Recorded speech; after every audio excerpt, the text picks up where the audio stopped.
the betrayal of Palestine, Arab complicity in genocide.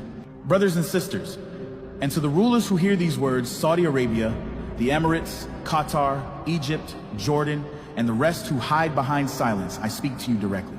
You call yourselves guardians of Islam, protectors of Arab dignity, custodians of the holy sites, leaders of the Muslim world. But what have you done while Gaza burns? What have you done while Palestine bleeds? While children dig through rubble with their bare hands, you have turned your backs.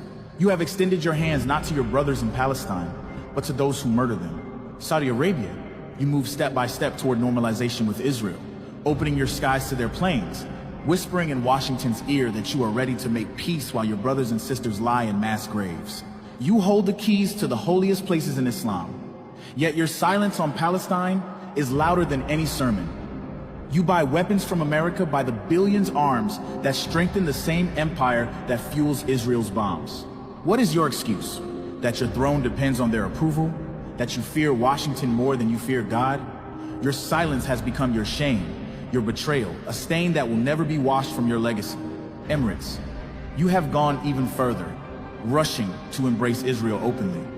You did not just whisper, you signed. You turned the betrayal into law with the Abraham Accords. You opened your ports, your banks, your arms to Zionists while Gaza was being starved and bombed. Today, Israeli companies flourish in Dubai. Your armies train together. Your officials smile alongside the very men who order massacres. How can you parade yourself as a modern leader when your progress is built on the bones of Palestinian children? Do you not feel shame when you walk in your glittering streets knowing they are paved with betrayal? Qatar, you play a clever game. To the world you pose as Gaza's benefactor, Al Jazeera amplifies their cries, and you hand out aid. But your aid is drip-fed under the watchful eye of Israel, a leash to control resistance rather than a sword to liberate it. You host leaders of Hamas, but only under conditions written by Washington and Tel Aviv. Do you not see that your support has become a cage, not a path to freedom? You have made yourself the gatekeeper of survival, not the ally of liberation. Do not pretend this is solidarity, it is control. Your hands too are stained with the shame of calculated betrayal. And Egypt, your betrayal is perhaps the heaviest of all. You hold Rafah, the only door not controlled by Israel, and instead of opening it to life, you turned it into another wall of death. When Gaza screamed for food, medicine, and mercy, you shut the gates.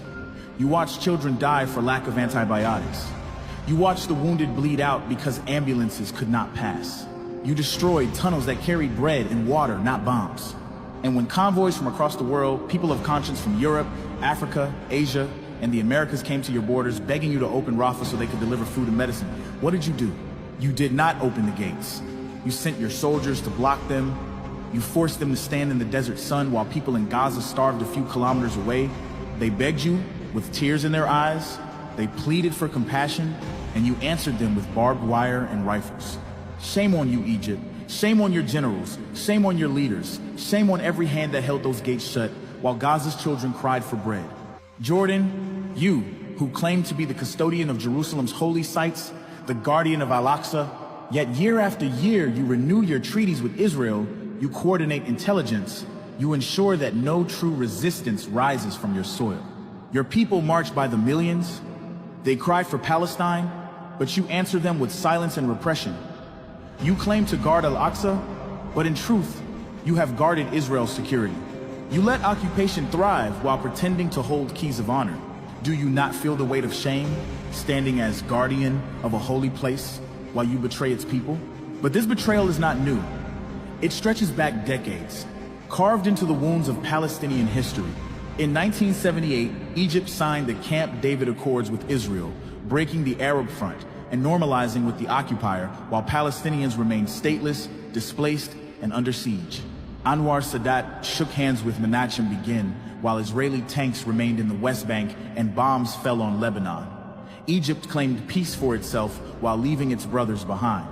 That betrayal opened the door for others. Jordan followed in 1994 with the Wadi Araba Treaty, giving Israel not only recognition, but water, security coordination, and legitimacy. While Palestinians were being choked by settlements, Jordan turned occupation into a legal neighbor. In the 1990s, the Oslo Accords, shaped and signed under the watchful eyes of Washington, created an illusion of peace while entrenching occupation. Arab states applauded it, funded it, and pressured Palestinians to accept crumbs while Israel expanded settlements. They knew it was a trap, yet they played along, trading away resistance for photo opportunities and handshakes. And now, in our time, the Abraham Accords have brought the betrayal into the open. The Emirates, Bahrain, Morocco, Sudan, they signed with Israel without even pretending to secure Palestinian rights. They signed for weapons, for trade, for recognition from Washington, and they paraded it as peace. This is not peace, it is profit from genocide. Saudi Arabia stands on the edge, waiting for its turn, negotiating openly with Washington about when, not if, it will normalize. Even as Gaza burns, their talks continue. Even as children are buried under rubble, they plan their next deal. And while all this unfolded, where were the Arab armies? Where were the so-called defenders of the Ummah? Not in Gaza, not in Jerusalem, not in Jenin. They were in Yemen, dropping bombs on the poorest nation in the region. They were in Libya, in Syria, crushing their own people. They were in their own streets, jailing men and women whose only crime was raising the flag of Palestine. All of you together, Saudi Arabia, Emirates, Qatar, Egypt, Jordan, you do not just stand by. You crush your own people when they speak out. You jail the voices of conscience. You silence imams from the pulpits. You chase down activists on social media. You unleash tear gas and prisons on your own citizens who cry for Gaza. You fear the rise of a free Palestine, because a free Palestine would inspire your own people to rise against your corruption, your palaces, your fragile crowns. You fear resistance more than you fear occupation. You fear your own people more than you fear God. Do not pretend your hands are clean. The evidence is carved into history.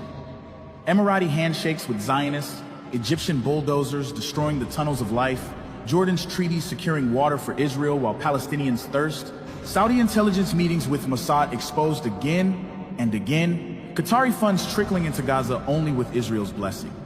Every deal, every silence, every sealed border is complicity in genocide. Every action and every inaction is a mark of shame. And so I say to you, rulers of the Arab world, you may silence your people today. You may crush dissent with fear. You may bow before Washington and Tel Aviv, but you cannot wash away the blood of Gaza from your hands. You may think your thrones are secure, your wealth untouchable, your palaces unshakable, but history will not remember your riches. History will remember that when Palestine cried for help, you stood with the oppressor. When children screamed under rubble, you sealed the gates. When convoys begged you to let them deliver bread, you blocked their path with guns. When the world demanded justice, you chose betrayal. The world is watching, your people are watching, and God is watching. You will face him on the day when no throne, no palace, no crown, and no American alliance will save you. You will stand before him with the blood of Gaza on your hands.